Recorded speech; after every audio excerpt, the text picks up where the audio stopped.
Hi all, welcome to this course on PPC. Today we'll be learning about the inventory models.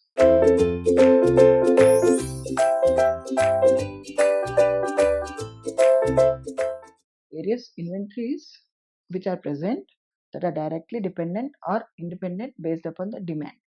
And according to that, we are having the types of inventories to be either a purchase model or else a manufacturing model. So based upon the purchase model, what are the cases or what are the dependent and the independent factors which are present is what we'll be studying under each of this category. Like if we initially go to the purchase model,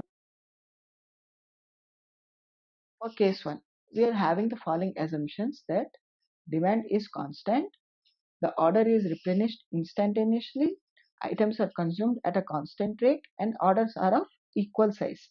And based upon these assumptions, we are having the first purchase model where shortages are also not allowed. In case 2, another model, the assumption is stated by the varying demand rate, instantaneous replenishment rate, shortages which are not allowed, and orders are again of equal sizes. In case 3, we assume that the replenishment is instantaneous, back orders are carried out as fresh stocks arrives, the time period of one cycle is fixed, and finally the manufacturing model.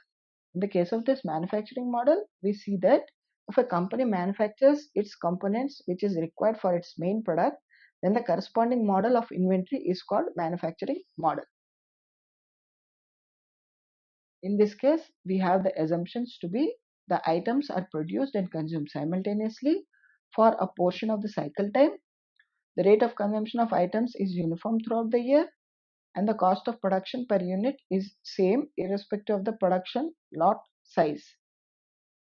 Even shortages are not allowed over here.